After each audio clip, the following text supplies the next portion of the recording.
Face and complexion products. Get even, hide and highlight with complexion products, which consist of foundation, highlighter or illuminator, concealer, primer or enhancer, powder, blush, bronzer. Why do we use complexion products? Maybe it's because my complexion is dull. I do not look very well. I want a perfect complexion. I want to be healthy looking. I want to hide wrinkles. I want to be beautiful. My friends advise me to wear foundation. I want a flawless complexion. I have pigmentation marks. I want to be beautiful when I go out at night. I wish to hide those small imperfections. I have to wear it to work. I want to protect my face. I want to look tanned. I have read in magazines that models wear foundation, and I do not have nice skin. You can see there are various reasons why we wear complexion products. But the choice of complexion products is very important, and none is more important than the choice of your foundation. So, the application of foundation or makeup base is essential in order to obtain an ideal makeup. That is why you should take the time in choosing it carefully. The right foundation is selected according to 3 criteria. 1, your skin type. 2, the coverage or texture that you'd like. And 3, the colour. And the colour must be selected either in harmony, whether it be lighter or darker than your natural skin colour, according to your mood. So skin types, normal skin. It has an even complexion and appears with no shine and no overly dry areas.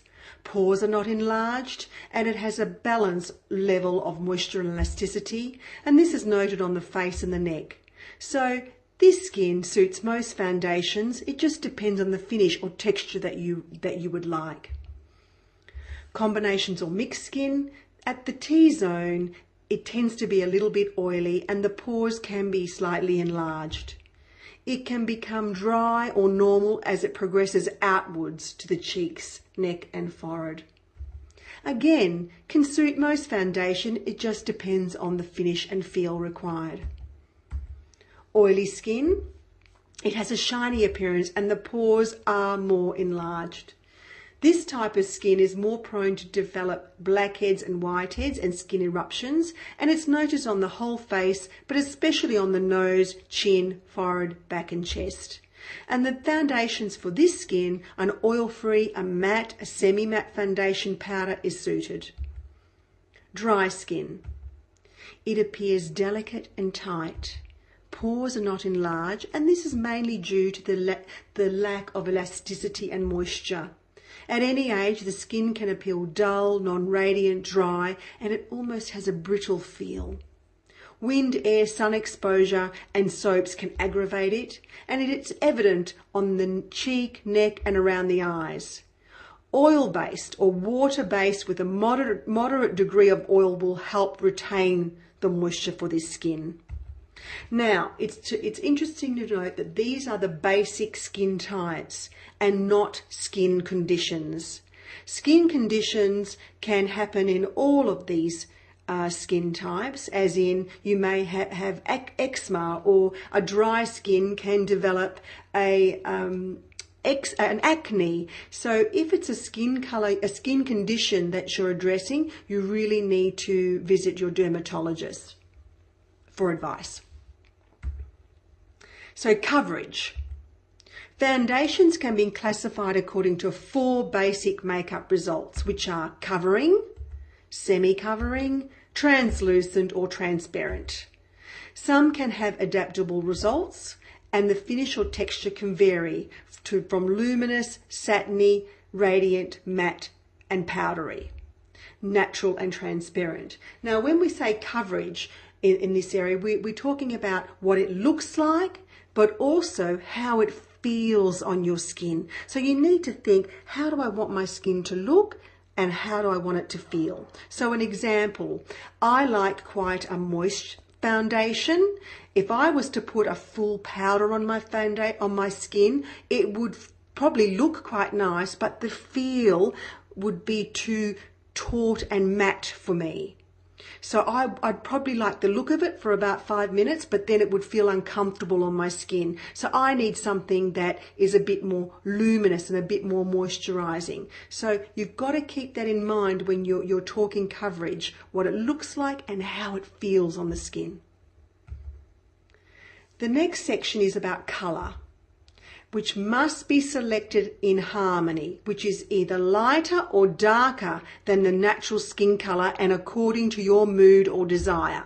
So 3 possible choices according to the complexion exist. And the first one is you choose something that's identical, and that will improve your natural radiance.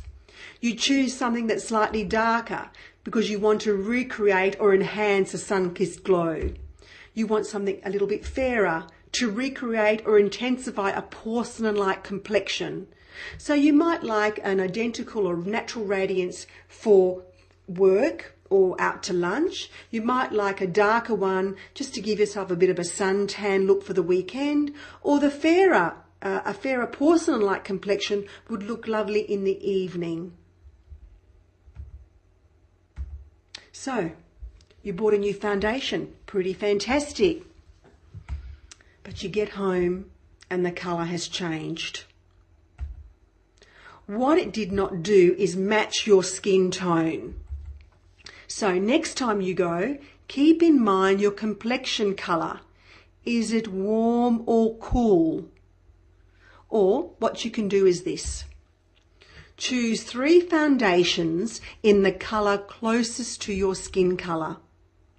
The foundations should have a different undertone, such as cool, warm and neutral.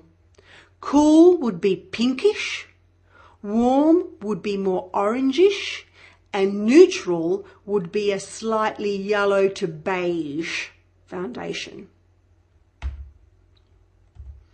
On a clean jawline, place 1 strip of each colour along the jawline at the side of your face.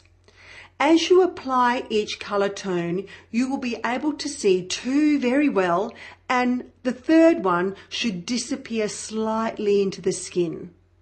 The one that disappears more will be the correct undertone for your skin. After finding the correct undertone, you can now begin to find the correct shade. Keep in mind that the correct shade will be completely disappear when it's on the skin, so you will not have to look like you're wearing a mask. So you've put 3 different tones on. You found that maybe you're a pinky undertone. So then you go and find 3, a light, a medium and a darker pinky in a shade that you'd like, and you try that as well. The one that disappears is the correct shade for you. And we're happy again. If you're using fluid when you're doing this emulsional cream, wait till it dries a little bit, because sometimes you might put it on in the store and then it hasn't dried completely. So make sure you give it time to settle on the skin.